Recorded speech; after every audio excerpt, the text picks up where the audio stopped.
Straight ahead on Falcon Weekly. A blast of winter weather is sweeping across the country. See how it is messing up Thanksgiving travel plans and find out how the cold front will affect our local forecast.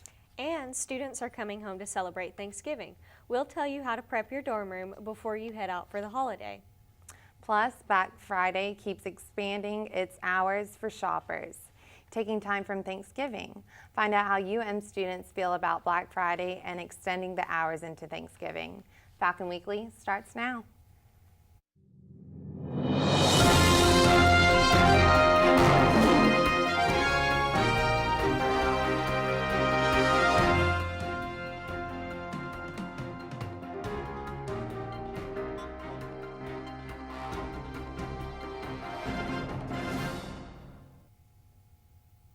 Hello and welcome to Falcon Weekly. I'm Jordan Wales. And I'm Lauren Alteffer. Thanks so much for joining us.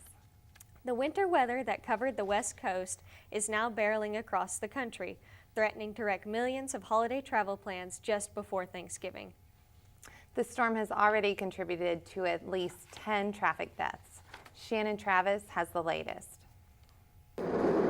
Trips to grandma's and elsewhere are off to a rough start this week. Wicked weather is causing issues for travelers just in time for the Thanksgiving holiday. In the Dallas-Fort Worth area, more than 400 canceled flights during the past 2 days. We're delayed again. We could have had a nice dinner and a bottle of wine, and we stood on line for 3 hours. Our first flight was canceled. We had to call and get back on, and luckily we got on at 9:20. AAA expects more than 43 million Americans to travel at least 50 miles from home for Thanksgiving. 90% of those folks will be driving. On the roads, motorists continue to face sleet and freezing rain in the southern plains and southern Rockies. Already, the weather is blamed for at least a dozen fatalities. Luckily, the driver of this SUV walked away unharmed after hitting ice in Oklahoma City. After the storm hits parts of the south with rain Monday evening, the National Weather Service says the wintry weather will start zeroing in on the Northeast. I'm Shannon Travis reporting. We are starting to feel this winter weather here. Amelia Bennett joins us for a quick look at this week's forecast. You know, guys, this morning we had a low of 30 degrees. It was really cold, and it's gotten up into about 40, 42 degrees, but did y'all remember to get your big jackets out this morning? Yes. I did, man. but I still hate the cold weather. I know, I hate it too, but I love my big jacket. We'll take a look at the weather forecast closer coming up. Investigators are trying to determine what caused a small plane to crash land in Bessemer Monday. The Jefferson County Sheriff's Office reports the plane landed in a wooded field off Green Drive in the Hopewell community, a few miles north of Bessemer Airport. The pilot was reportedly flying into the airport at the time the engine malfunctioned. The plane lost altitude, clipped a light pole, and landed in the field. No one was hurt in the crash. With Thanksgiving upon us, the university is preparing to close for the long holiday weekend. All classes will conclude at 1:45 p.m. Tuesday afternoon. The housing office is advising for residents to leave campus as soon as possible after their last class Tuesday. The dorms will close at 3 p.m. Before students leave campus, the housing office is wanting residents to prepare their dorms to sit empty for a few days. Falcon Weekly's Brett Bell joins us live from the newsroom with tips you need to know to prepare your dorm room for the break. Okay. While thinking about time with family and all the food that you will eat, some residents should also be thinking about what they're going to do to prepare to leave the dorms. The university has issued out a flyer that not only includes times the residents are expected to be out, but also a checklist of items the residents should be thinking about doing in order to leave their dorm. Some of the items on the checklist are vacuuming your room, taking out all trash, turning off lights, locking windows, and turning heat on low. I sat with Assistant Director Sally Dollar in Housing to discuss some common mistakes that students make. One of the most common things we see that students forget to do before they leave for the Thanksgiving break and the winter break is they forget to take out their trash. So it's really important that residents do remove their trash so as not to attract bugs, so it doesn't start smelling. Also, another common thing that students often forget is to unplug their appliances. It's very important due to the fire safety hazard that just to remember to unplug their appliances. Unfortunately, there is a fine if students do not do the items on the list, the checklist that we give the residents. Dorms will open back up on Sunday at 2 p.m. Peck, Lund, and Brook will be open throughout the break. Back to you guys in the studio. And thanks, Brett. Now that we know how to pack up for the holidays, let's take a look at what's happening once we're home. Falcon Weekly's Heather Buckner joins us with a look at some other Thanksgiving and Black Friday news. Heather? Holiday overload, the convergence of a secular holiday and a sacred holiday, is presenting opportunities for many Jews and challenges for others. This year, for the first time since 1888, Jewish practice calls for the first candle of 8-day Hanukkah to be lit the night before Thanksgiving Day, now being nicknamed Thanksgivingka.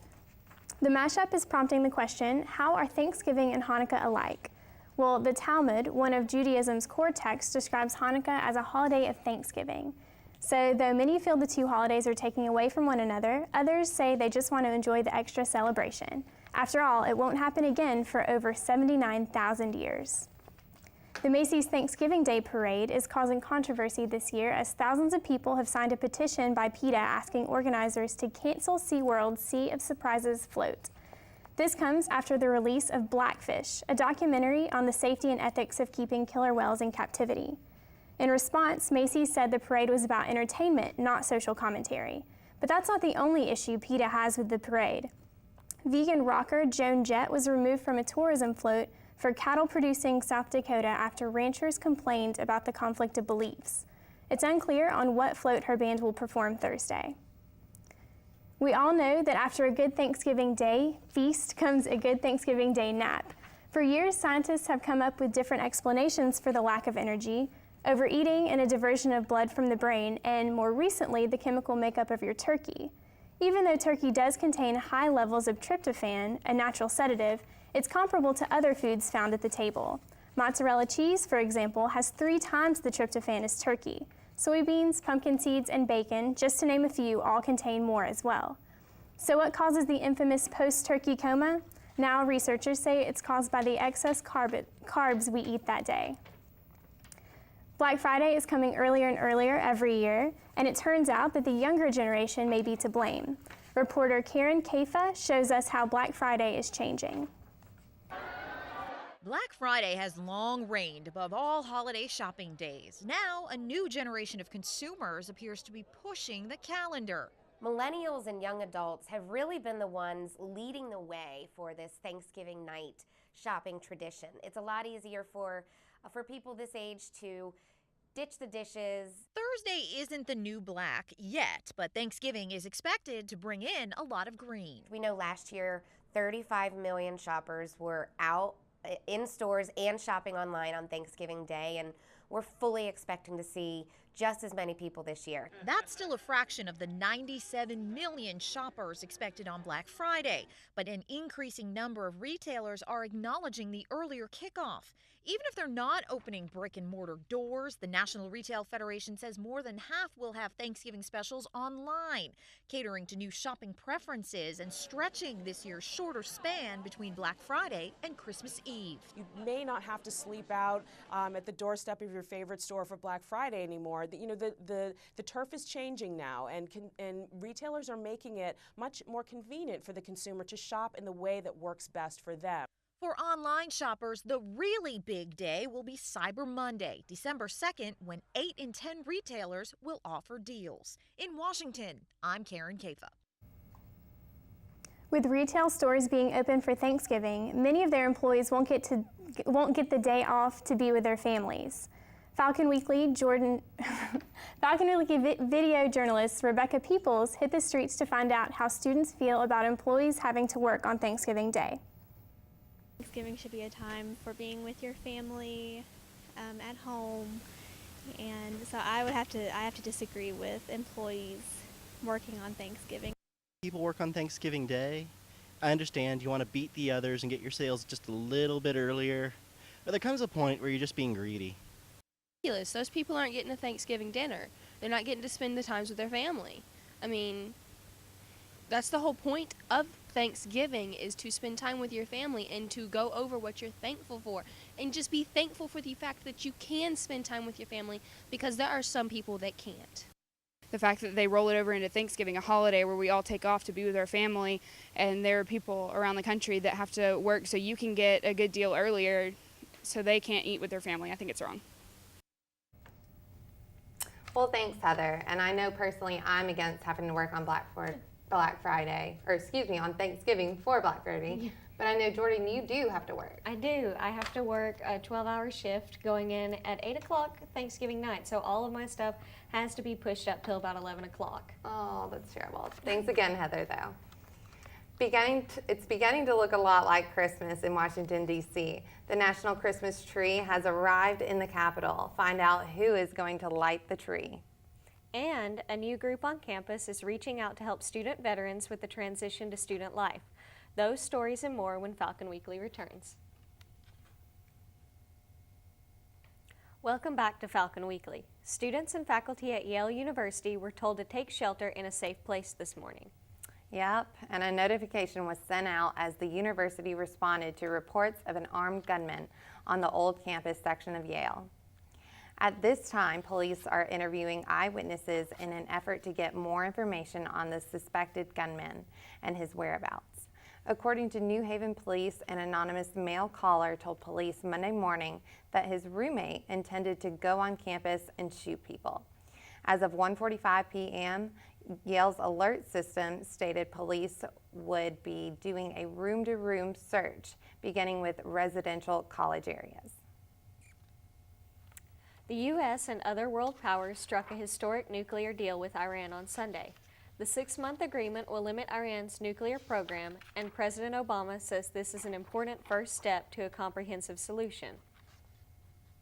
Today, that diplomacy opened up a new path toward a world that is more secure, a future in which we can verify that Iran's nuclear program is peaceful and that it cannot build a nuclear weapon. Meanwhile, Israel is against the deal, but the U.S. says Israel will be safer since the deal limits Iran and gives the U.S. new insight into Iran's nuclear program. Investigators released a long-awaited report on the Sandy Hook massacre nearly a year after the shooting took place. However, the report doesn't detail any motives, only describing Adam Lanza's actions throughout the day. Meanwhile, a Connecticut Supreme Judge has delayed the decision on whether or not to release the accompanied 911 tapes due to sensitivity towards the victims and families. He also says that he will make the decision in the near future after listening to the tapes himself. In other news, one of the first signs of the holiday season has arrived in Washington, the Capitol Christmas tree. It came in this morning after a 3-week journey from Washington State. This year's tree is an 88-foot Engelmann spruce from the Colville National Forest. It was harvested on November 1st, then hit the road with several stops to visit communities along the way. House Speaker John Boehner will light the tree in a ceremony early next month. And to move over Clark Griswold, there's a new world record holder for the most Christmas lights on display.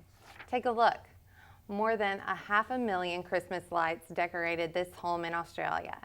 If you'd rather count the strings instead of the bulbs, this amounts to about 31 miles of lights. This is the second time that homeowner David Richards has set the world record for the most Christmas lights. He broke the previous record by more than 150,000 bulbs. And coming up, Amelia Bennett will join us for a look at this week's weather forecast. And Neil Embry will join us later in the show for a look ahead to this week's Iron Bowl. We'll be right back. Welcome back to Falcon Weekly. The University of Montevallo is trying to ease veterans' transition from active duty to the classroom. Currently, UM has more than 60 veterans enrolled as students and 150 students using veteran benefits. Falcon Weekly's Andrew Meacham attended an interest meeting that hopes to bring a national student veterans organization to Montevallo. Just as they did after World War II, soldiers, sailors, Marines, and airmen are leaving the military in droves and coming back to colleges like Montevallo to better their opportunities in the future now that they're out of the military.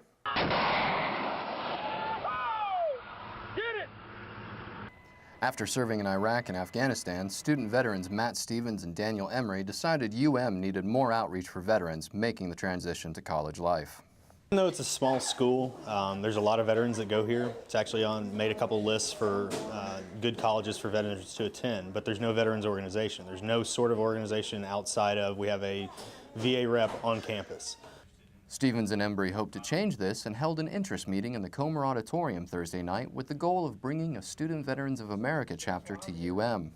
We wanted to, basically like a support group pretty much for veterans on campus, where veterans can go to find, if they need somebody to talk to or they just need help or whatever, they can go to a veteran, because most veterans won't go talk to just regular civilians. According to Amanda Fox, UM's VA representative, veterans and their dependents make up 4% of the student body, and adding a Student Veterans of America chapter would enable the university to better serve the men and women who served for us. I think having this student group showing a big presence is really going to help, the veterans kind of move to the forefront of the agenda. So, reporting for Falcon Weekly, I'm Andrew Meacham. We can't thank our veterans enough for their service, but if these men are able to start a Student Veterans of America chapter at UM, we can be sure to make their transition back to civilian life a little easier. Now it's time for a check of our Montevallo forecast. Falcon Weekly's Amelia Bennett joins us with a look at this week's chilly weather. Thanks, guys. Yeah, it has gotten chilly, and we're only at the start of our winter weather. And let's take a look at the weekly forecast.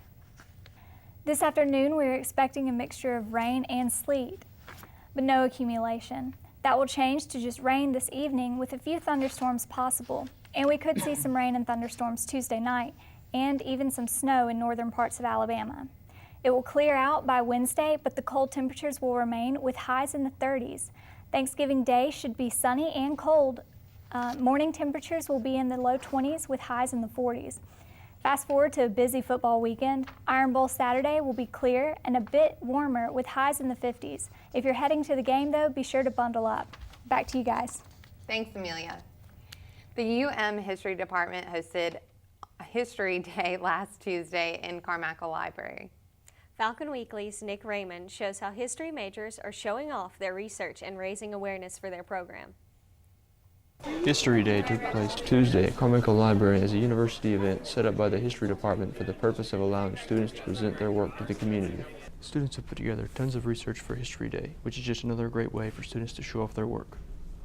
During the event, the students discussed their research with anyone interested to learn about these historical topics. It's an opportunity for us to present all of our research and talk to people about what we find interesting. Students have presented research on a variety of subjects such as African American religion, both world wars, and King Richard the Lionheart. Senior Madeline Meacham did her presentation on the development of the German youth leading into World War II. After the First World War, they were beaten down and they were in such disrepair, and Hitler gave them an opportunity to regain their nationalism. The event was relevant and insightful to students other than just history majors. Psychology major Michael Martin called it a great learning experience. I heard about this History Day through some of my friends who are history majors. I know they were going to present some exhibits, so I wanted to come check those out. It definitely is a way of PR for the history department, engage students who may not really consider history as a major and maybe get them to be more interested in maybe a minor. For Falcon Weekly, I'm Nick Raymond reporting. Both Auburn and Alabama are hoping to make a little history of their own this weekend. That's right, and Neil Embry joins us for a look at sports. Neil, everyone's talking about the greatest game of the state. It should be a good one this weekend in Jordan-Hare. Coming up, we'll have a preview of the game. We'll give you some more information and all you need to know about the Iron Bowl. And a Montevallo basketball player has also made some history of his own this weekend. Sports is next. Welcome back to Falcon Weekly. I'm Neil Embry with a look at this week's sports. We start with Montevallo men's basketball. History was made over the weekend in the Falcons' home matchup with Carver Bible College. Junior guard Torrin Brown recorded the first triple-double in the Montevallo Division II era in the 95-69 win over the Cougars. Brown finished with 19 points, 11 assists, and a career-high 10 rebounds. He shot 6 of 13 from the floor with 2 three-pointers. Montevallo's next game is this Wednesday at West Alabama. Tip-off is set for 4 p.m. The women's basketball team was also in action over the weekend, taking on West Alabama. The Falcons were down by 20 points with just over 12 minutes to play in the second half. Led by Taylor Beverly, who recorded her third double-double of the season with 24 points and 17 rebounds, the Falcons fought their way back and forced overtime against the Cougars. In overtime, it was all Montevallo. The Falcons closed the overtime period with a 13-2 run, leading to the come-from-behind 76-68 win. The women will travel to Pensacola, Florida for the Comfort Inn Thanksgiving Tournament, which starts this Friday. Montevallo opens with Southwest Baptist University at 12 p.m. Taking a look at college football, number 1 Alabama took on Chattanooga in the Tide's last home game of the season before traveling to Auburn for the Iron Bowl. Chattanooga challenged Alabama in the first quarter, holding the Tide to 7 points. But here in the second quarter, punt returner Christian Jones, Alabama's leading receiver, takes this Chattanooga punt back 75 yards to the house for an Alabama touchdown. Later in the first half, Alabama blocked the Chattanooga field goal, setting up another score. Alabama would go on to win the game 42-0. Moving to the Iron Bowl now, the arrival of Thanksgiving also means the arrival of the annual matchup between the Tide and the Tigers. And this year's game is shaping up to be one of the biggest in recent history.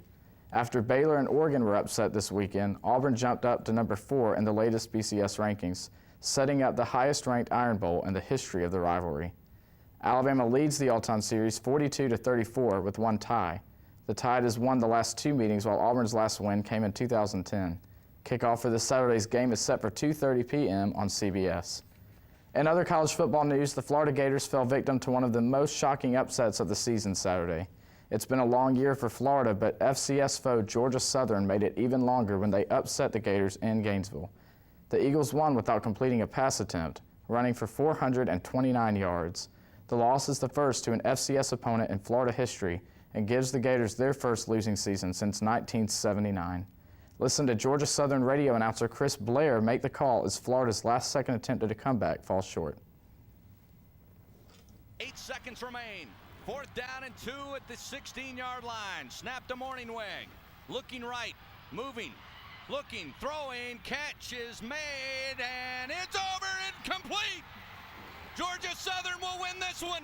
The Eagles drain the swamp. Happy Thanksgiving, Merry Christmas, and Happy New Year, Eagle Nation. Remember this day, November 23rd, 2013. Georgia Southern just beat Florida 26-. Checking in on high school sports, the state playoffs in football moved to the semifinal round this weekend, and the final 4 teams from each class are ready to fight for a spot in the state championships. One of the most anticipated matchups includes number 1 ranked Hoover playing host to rival Vestavia Hills in a 6A semifinal. Undefeated Maplesville seeks to continue their winning streak against Brantley in a 1A matchup, and in a matchup of undefeated teams, Madison Academy will travel to Sachs in Class 3A. A full listing of the semifinal matchups can be found on AL.com. That's all the time we have for sports this week. Thanks, Neil. Speaking of football, a man named Ozeel Williams used the USC and Colorado game as an opportunity to do about 100 yards worth of back handsprings on the field. Between the first and second quarter, Williams attempted to break the world record of consecutive back handsprings. Commentators never said if he broke the record, but he definitely put on a show. And that's all the time we have for this week's show. Thank you so much for joining us. For more UM news, be sure to check out the Falcon News Network blog. The web address is on your screen. We'll see you again next week.